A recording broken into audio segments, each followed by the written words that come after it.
बाकी सब मंत्र हैं, पर राम नाम महामंत्र है।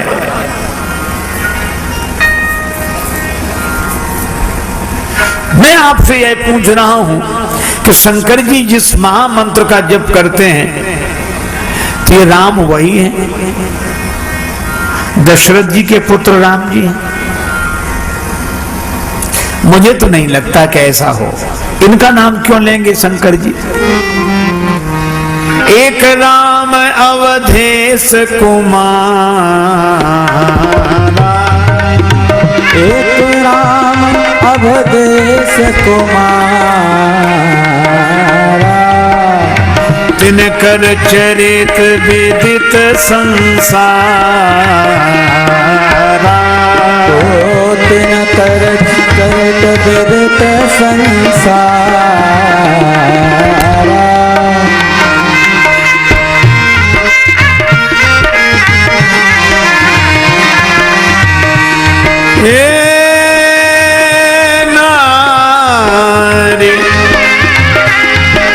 नारी वीर दुख लयु अपारा, नारी वीर दुख लयु अपारा। भयउ रोष रन रावण मारा, भयउ रोष रन रावण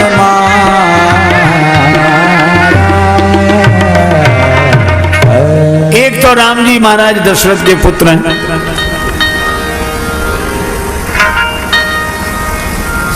उनका चरित्र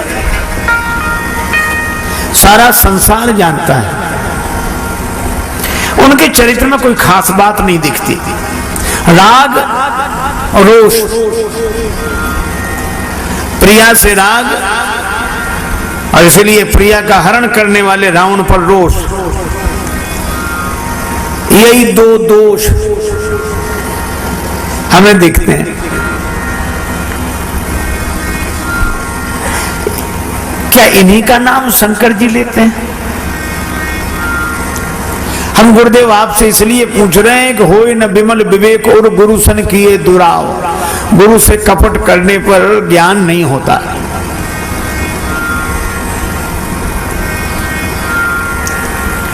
या गोलख जी मुस्कुराए।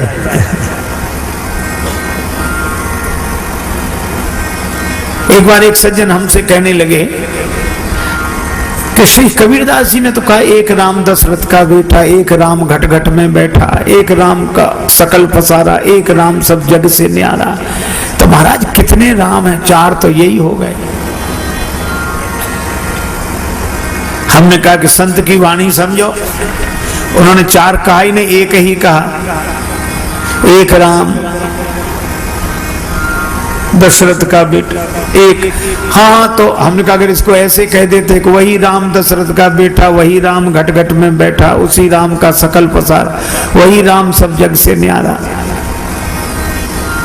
तो बोले महाराज एक फिर ऐसे कैसे हो सकता है कि दशरथ जी का बेटा भी वही हो और घट घट में बैठा भी वही हो और साकार भी वही हो, निराकार भी वही हो और उसी का सारा पसारा हो और वो सबसे न्यारा हो। ये बात हमारी समझ में नहीं आती। हमने कहा एक बात बताओ, तुम एक हो कि नहीं? हाँ बोले हम तो एक हैं। हमने कहा बाप के सामने बेटे हो, बेटे के सामने बाप, तो बेटे हो कि बाप? है? बाप के सामने बेटे, बेटे के सामने बाप, चाचा के सामने भतीजे, भतीजे के सामने चाचा। है? बेटी का बेटा देखेगा नाना नाना, और बेटे का बेटा देखेगा बाबा बाबा, तो बाबा हो कि नाना? आप बाबा हो, आप नाना हो, आप मामा हो, आप चाचा हो, आप भतीजे हो। इतनी कैसे हो जब हो एक?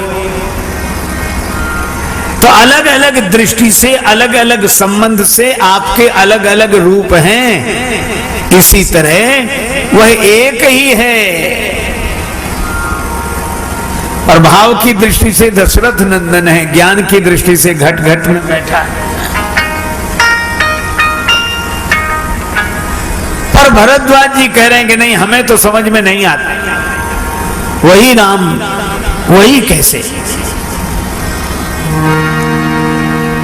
अच्छा, आप विचार करना, क्या भरद्वाज जी को संदेह है? याज्ञवल्क्य जी ने कहा कि तुम्हें कोई संदेह नहीं है, तुम्हें कोई संदेह नहीं है, और कह रहे हो कि गुरु से कपट नहीं करना चाहिए, कपट ही तो कर रहे हो।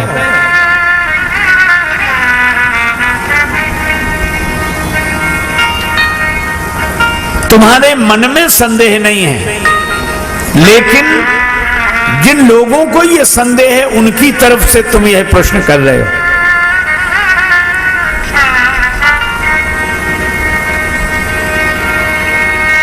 तुम्हारे मन में कोई शोक मोह संदेह नहीं है।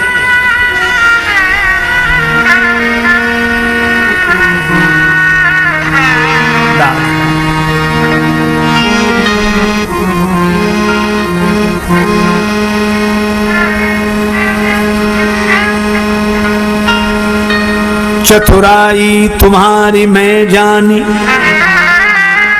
चाहू सुने राम गुण गूढ़ा,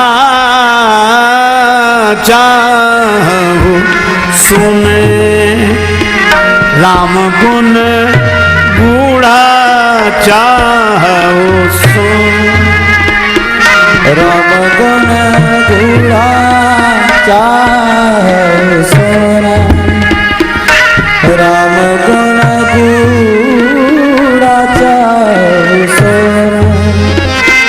कीने प्रश्न मन अति मूढ़ा, मनो अति मूढ़ा, चाहू सुने गूढ़ा, चाहू सुने राम गुण गूढ़ा, चाहू सुने राम गुण गूढ़ा,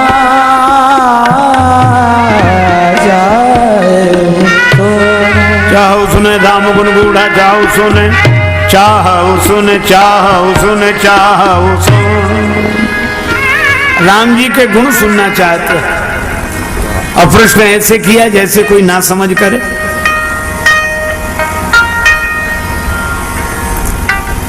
बादशाह अकबर ने संगीत सम्राट तानसेन से कहा कि आपसे भी कोई उत्तम गाता है? तानसेन ने कहा, हाँ हुजूर, हमारे गुरुदेव श्री स्वामी हरिदास जी, उनका गाना सुनवाओ कभी। तानसेन जी ने कहा कि वे किसी सामान्य बादशाह के लिए नहीं गाते, वे तो जगत के बादशाह के लिए गाते हैं, जगदीश्वर के लिए गाते हैं।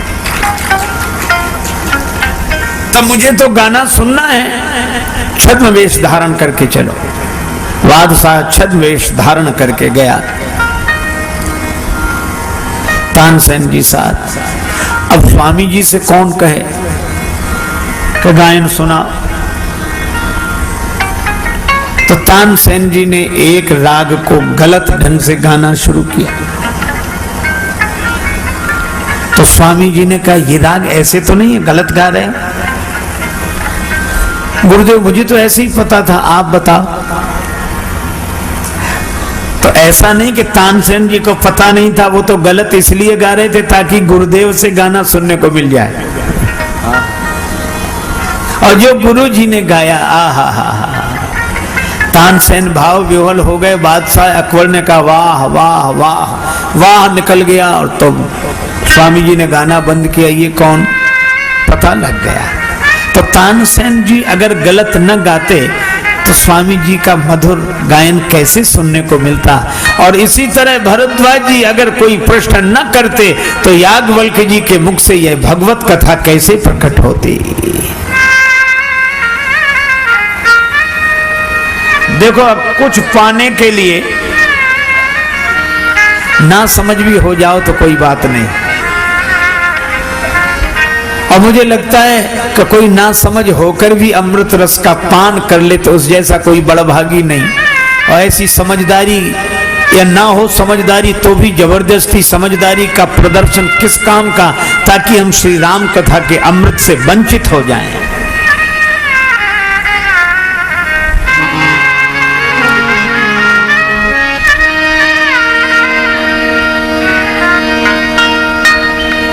और यहां आप लोग बड़े विज्ञ पुरुष हैं, एक बात मैं और कहता हूं कि भरद्वाज जी को तो संशय नहीं है,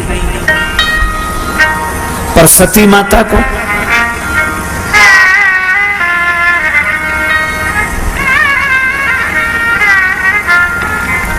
सती माता वंदनीय अथवा निंदनीय?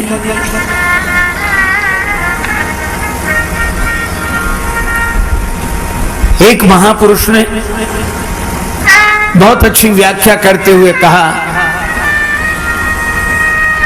कि सती जी में उनके पिता दक्ष का भाव है, इसीलिए कहा गया चले भवन संग दक्ष कुमारी।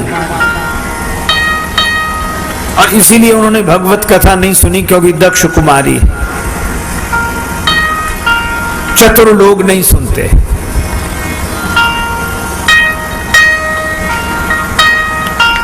पर एक बात है, जिस सती ने भगवान शंकर का विरोध करने पर पिता के दिए हुए शरीर का त्याग कर दिया है, उसको दक्ष कुमारी कहकर लांछित करना क्या यह उचित है?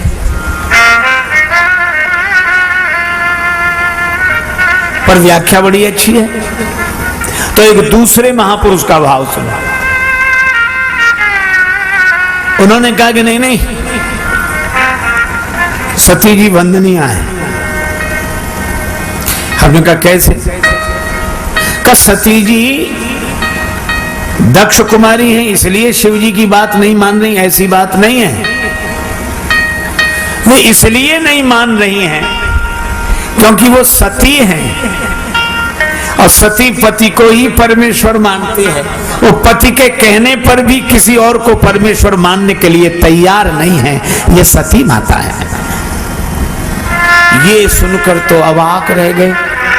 भाई यह बात भी बिल्कुल ठीक है, अगर वह बात ठीक है तो यह भी ठीक है। ये दोनों महापुरुषों के अपने अपने ढंग से मत हैं। लेकिन मैं अपनी बात कहूं, एक दिन श्री रामचरितमानस का पाठ करते समय यह पंक्ति मेरे ध्यान में आई। श्री तुलसीदास जी महाराज बहुत सजग हैं। याज्ञवल्क्य जी ने भरद्वाज जी से कहा कि तुम्हें कोई संशय नहीं है। मित्रों, जय श्री राम, नमस्कार। आप सब हमारे इस हास्य कथा के कार्यक्रम को बहुत ही मजेदार पूर्वक और बड़े ध्यान पूर्वक सुना आपने। पूरा हमारा कार्यक्रम आपको कैसा लगा? तो इस कार्यक्रम में हमारे आप चैनल के जो भी आ रहे हैं प्रसंग, इसमें आपको हास्य कथाएं भी बहुत ही मार्मिक ढंग से मिल रही हैं। तो आप हमारे चैनल पर लगे रहें और सुनते रहें बराबर। तो आपको ऐसी ऐसी रहस्यमयी कथाएं मिलेंगी जिससे आपकी जो हंसी भूल चुके हैं आप, वो सारी चीजें यहाँ उपलब्ध होती रहेंगी। क्योंकि आज के इस भौतिक समय में हर व्यक्ति परेशान है और यही लगा हुआ है, हाय धन हाय धन, और उसका मन मस्तिष्क चित्त सभी बिल्कुल सीरियस बना हुआ है, जिससे कि शरीर में अनेकों प्रकार की बीमारियां उत्पन्न हो रही हैं। इसका कारण बस मूल यही है कि हम संसार में परेशान हैं। हर भौतिकता की चीज हमें चाहिए। तो भौतिकता के लिए हम जब सन्मार्ग और सत्कर्म करते रहेंगे तो निश्चित है हमें टिकाऊ चीजें, हमारा जीवन अस्थायी बनेगा। तो अस्थायी बनने के लिए हमको ही यत्न करना पड़ेगा।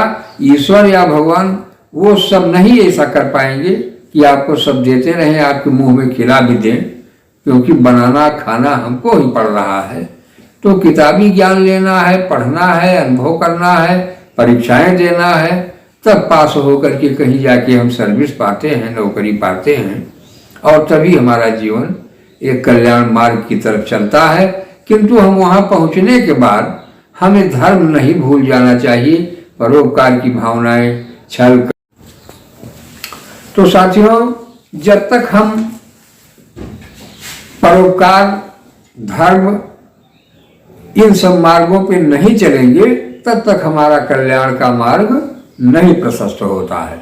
तो हमें ये चाहिए कि हम अपने जीवन यापन को करते हुए और दूसरे की भलाई में भी हमारा समर्पण भाव हमारे पास होना चाहिए। हम जिस कार्य में लगे हुए हैं उस कार्य को करते हुए किसी को कष्ट न पहुँचे और हम सेवा भाव में लगे हैं तो हमारा निश्चित है आगे बढ़ंत ही होती जाती है हर व्यक्ति की, क्योंकि ये धर्मशास्त्रों ने जो बताया है नियम वही बिल्कुल चल रहा है।